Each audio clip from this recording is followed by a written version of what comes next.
You can't master Meta Ads Manager without understanding the key feature of every single one of the layers in a Meta Ads campaign.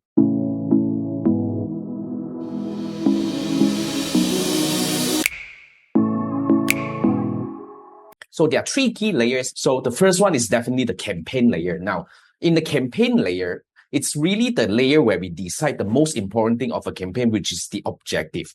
So you have to understand one objective per campaign. So the campaign is like a house where we would actually keep all the variables that we want to control within the whole campaign itself. It's really important to let the campaign learn over time. That's why we will try to keep the campaign running as long as we can, as long as it's getting us the result that we want. Usually we do not restart the campaign often unless it's really necessary. So that's the campaign layer where you have all the basic controls such as your objective and the buying types and everything. But we usually don't do much at the campaign level. And I'm not really a big fan of A/B tests. So I wouldn't talk about A/B tests a lot over here. Then we come to the ad set level. Now, this is where we start controlling the variables of the campaign. So what can we do in the ad set level? First, you need to understand what are the control that you can have in the ad set level, which is one, you can control the optimization, whereby you can choose what do you want to optimize the campaign for. But here's the key over here. We do not optimize for multiple optimization in one campaign. Say, for example, you want to go for sales, right?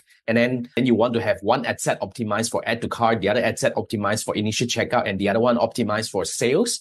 That's really not something that we will practice. Because the moment you have multiple optimization in one campaign itself, at the campaign level, you won't be able to see, like the numbers coming in. You have to go into the ad level to see all the results that you are getting for each of the ad sets that you have in there. So that's not something that we practice. So basically, one campaign, one optimization, but we can break into multiple ad sets based on things that we want to control, such as the audience, location, or the placement. Say, for example, you want to have one ad set targeting female, the other one targeting male. Each one you have like 50% of the budget over there.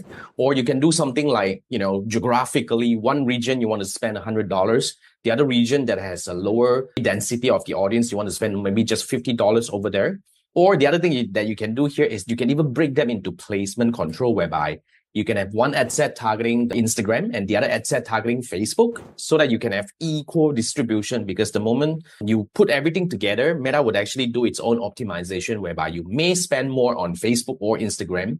But if you want to control, that's where we start breaking things into the ad set level. So that's what we control. Now, another thing that I would like to talk about here is the best practices, whereby the campaign level, we usually just put whatever sales campaign, and we always end with the date that we actually launched the campaign. Now, when it comes to the ad set level, we usually really define the control. Let's say if we were going to go for let's say this is for Facebook and the other one for Instagram, we usually go by that. And another thing that I usually practice in the ad set level is I would always define the estimated audience size in each ad set so that we know. Now, another best practice that we always do here is we do single ad set. Here's the situation. Let's say if you want to test which ad works better, usually if you ask me, what are the most important variable that we want to test in the ad level, in the whole campaign itself, I would say the key differentiator is actually the ad.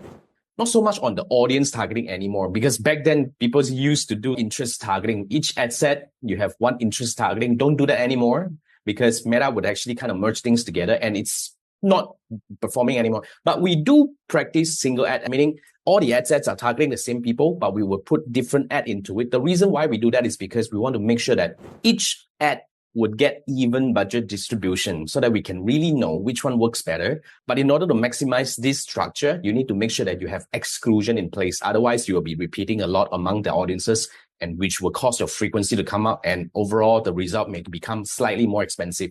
So those are the things that we do. So in the ad level, it's actually very straightforward. You just set up the ad, whatever creative that you want to have. So these are all the things that I believe you need to understand in a campaign structure so that you are able to make optimized decision when you're building a Meta Ads campaign in the most effective way. This video is part of a free masterclass that I put together to help Meta advertisers master Meta Ads Manager. If you like what you're watching, click on the link in the description to watch the full series.